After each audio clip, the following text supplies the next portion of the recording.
నశించిపోతున్నారు. నశించిపోతున్న మానవునికి రక్షణ అవసరమై ఉన్నది ప్రియులారా, రక్షణ అవసరమై ఉన్నది. దేవుని మాటలు వింటున్న నీవు ఆలోచన చేయి. ఒక వ్యక్తి ప్రమాదంలో ఉన్నాడు, నశించిపోతున్నాడంటే ఆ వ్యక్తికి కావాల్సింది రక్షణ. ప్రమాదంలో ఉండిన వ్యక్తికి కావాల్సింది రక్షణ మాత్రమే. ఒక వ్యక్తి మంటల్లో కాలిపోతున్నాడంటే ఆ వ్యక్తికి ఏం కావాలి? ఒక మంచి బిర్యానీ పొట్లం ఇస్తే సరిపోతుందా? లేకపోతే ఒక మంచి కారు ఇస్తే సరిపోతుందా? ఒక మంచి బంగ్లా ఇస్తే సరిపోతుందా? కాదండి.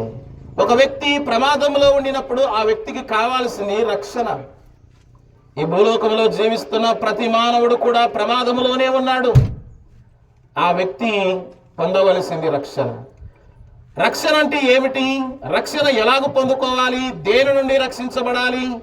దేని నుండి రక్షణ పొందాలంటే పాపముల నుండి రక్షణ పొందాలండి, శాపము నుండి రక్షణ పొందాలి. రక్షించబడని వ్యక్తికి నాశనం ఉంది, రక్షించబడని వ్యక్తికి నిత్య నరకం ఉంది. కనుక పాపముల నుండి రక్షణ పొందాలని దేవుడు పిలుస్తున్నాడు. అందుకే ఈ భూలోకంలో జీవిస్తున్న మానవుడు నశించిపోయాడన్న సంగతి ప్రభు ఎరిగి నశించిన దానిని రక్షించడానికి మనుష్య కుమారుడు ఈ లోకానికి వచ్చాడు.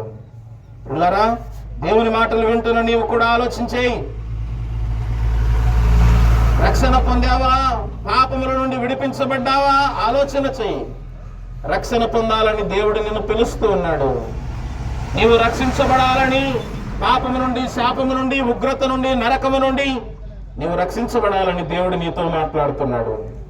నువ్వు ఎవరైనా పర్వాలేదు, ఏ కులమైనా, ఏ మతమైనా, ఏ వర్గమైనా పర్వాలేదు. ప్రియ దేవుని బిడ్డలారా, యేసు ప్రభువా నేను పాపిని, నా పాపములు క్షమించు అంటే చాలు. ఆయన నీ పాపములను క్షమించి నిన్ను తన రాజ్య నివాసునిగా చేసుకుని నీ పాపములకు విమోచన కలగజేస్తాడు. కనుక ప్రియులారా, సహోదరులారా, నాకు చెప్పడానికి ఇంకా సమయం లేదు కనుక మేము ముగిస్తున్నాం. కరపత్రికలు చదవండి, సత్యదేవుని తెలుసుకోండి, నిత్యరాజ్యానికి వారసులు అవ్వండి. యేసు ప్రభును నమ్మితే నీ కులం మార్చుకోవాల్సిన పని లేదు, నీ మతం మార్చుకోవాల్సిన పని లేదు, నీ మనసు మారుతుంది అంతే. పాప క్షమాపణ దొరుకుతుంది, నెమ్మది దొరుకుతుంది, సమాధానము దొరుకుతుంది, సంతోషము దొరుకుతుంది. మరణించిన తర్వాత నిత్య నరకం ఉంటుందండి. ఈ భూలోకంలో జన్మించిన ప్రతి మానవునికి ఏదో ఒక దినం మరణం తథ్యం. అది ఏ కులమైనా, ఏ మతమైనా, ఏ వర్గమైనా. అయితే మరణానికి ముందుగా నువ్వు తెలుసుకోవాల్సింది ఏమిటంటే పాపములకు విమోచన దొరికే మార్గం యేసు ప్రభువే అని తెలుసుకో.